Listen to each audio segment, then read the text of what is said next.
Kenname illegal manga nyaatiniiti. Kanaaf dogoggorri sammuu namaa yookaan immoo injira waan ta'eef kanaaf waan gootetti nam dubartii namaa yeroo lama itti dabarree gudeennee jechuudha. Miriyaati ija wajjin. Ida haase waan abbo sirnaanaa seenuti. Dirqamaanii miti waan ofii keetti hojjette lubbuu keellee balleessuun barbaanne ammoo uummata Oromoo kana keessa dhaabaddu qeerroof qarree Oromoo kana hayyoota Oromoo fi barsiisota tas jira beektota tas jira warra kana keessa dhaabaddu waan goote waan uummata Oromoo kana irratti raawwatte waan safuu cabsite safuu uummata Oromoo waan cabsite kinoo meeshaan itti madhu yoo isaan siidhiisan yoo isaan immoo hojjeesaadhaan asumatti biyyootti simalnaa jechuudha. Kanaaf dubartii namaa yeroo goddanyaa maqaa keetti mimee duursite maqaan kiyya dhufeeraa fi ta'u kan immoo badhoon jedhama waan ta'eef yaada dogoggoraa keessa galee ganda jawwee bonii guutii mala ayyee kanaaf yaada dogoggoraa keessa galee jechuudha dubartii gaafa guyyaa kamii gaafa guyyaa kalee ayyee sa'aatii meeqan sa'aatii 6 halkan keessa maal goote mee akkam goote dhattee dubartii inni ishii wajjin ture waan ta'eef inni dura seenaa ani immoo dhumarra taa'ee dadhabnaan itti ol seenee abbaa warraa qabdi moo hin qabdu? Qabdi. Abbaa warraa maal gootan? Hin bahe. Maalidhaan baaftu?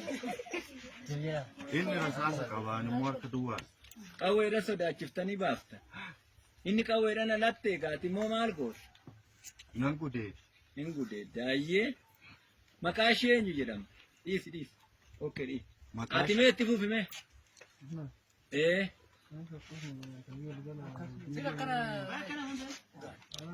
Jalabee kan. Kun yemma yoo gana. Siya kan. Maqaan kee eenyu? Ol kaasi booka uummanni kun dhaga'utti akka qeerroo qarreen hayyoonni dhaga'anitti caaluma eenyu? Ayiluu eenyu? Ganda kam? Aanaa kam? Ana jaldu maal hojjette? Ayyee.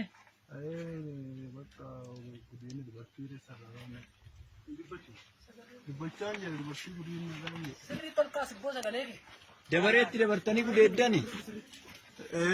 Dabareedhe. Ila dhaggeeffadhu.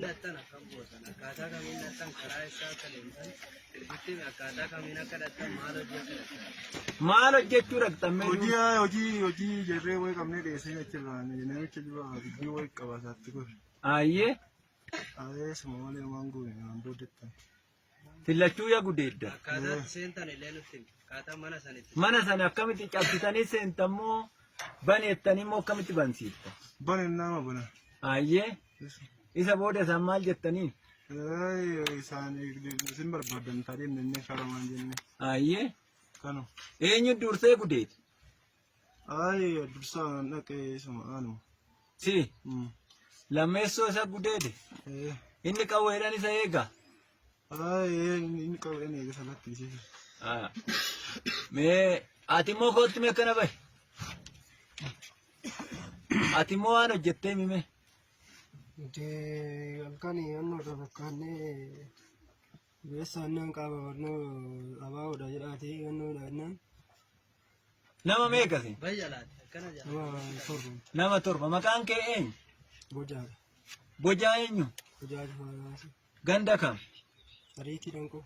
Sariitii Dhanquu. Aanaa kam? Jaldu. Aanaa Jaldu. Maal hojjette? Halkan nuti naannoodhaa nuti qaama bilisummaa Oromootii birrii nuu kennaa deemee dinnicha namaa kukkutan. Dinnicha namaa kukkutan, birrii namarraa fudhatan waan kanatu jira jechuudha. Isa booda eenyuun qabamte?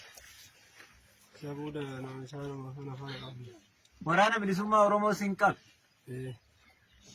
Kana jiraachuuf akkana bayaa abbaa. Kootti mee? Atoo eenyu maqaan kee? Burukee. Burukee eenyu? Dabbabaa. Abbabaa eenyu? Dabbabaa.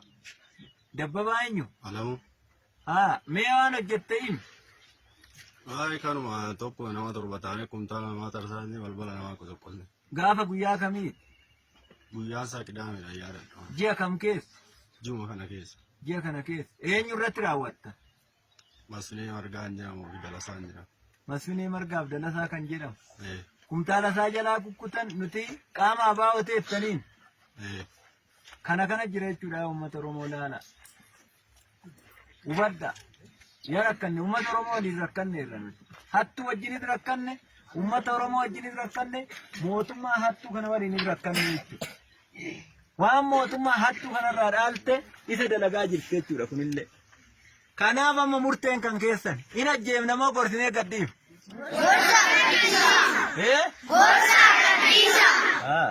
Erga isin jettan isin biran dabarru gooftaan keenya akka Lammaa Magarsaa uummata keenya gooftaan jedhe sana odoon taane isin immoo nuuf goofta.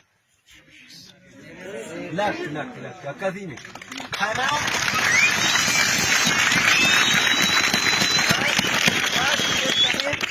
waan isin jettan biran dabarru dhiifneerra. Kanaaf dhiifneerraa bira dabarree ajjeesa waan isin jettan namumaan sammuu ishii facaafnaa sirra dhaabne jechuudha. Namni nu gaafatu hin jiru. Mootummaan nu gaafatu hin jiru. Mootummaa guyyaadhaan ajjeesaa oolan.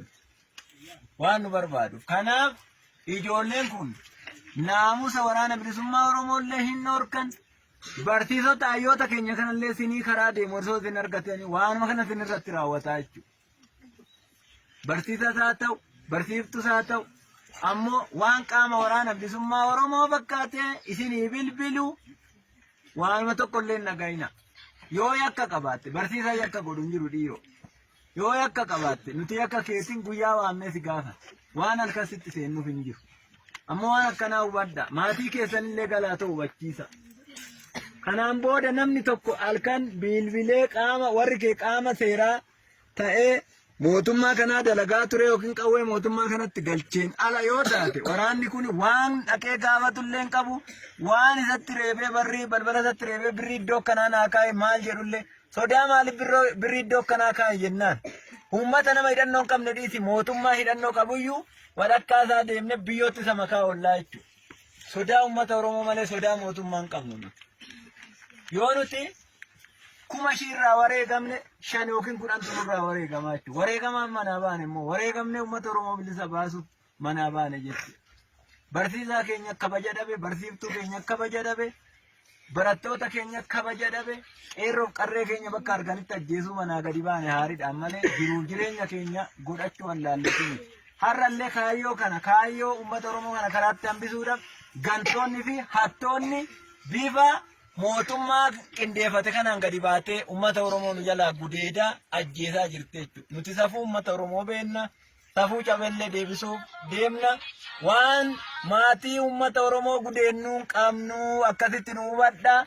Maatii keessanillee akkasitti nu hubachiisaa. Horaa bulaa nagaan nu gala.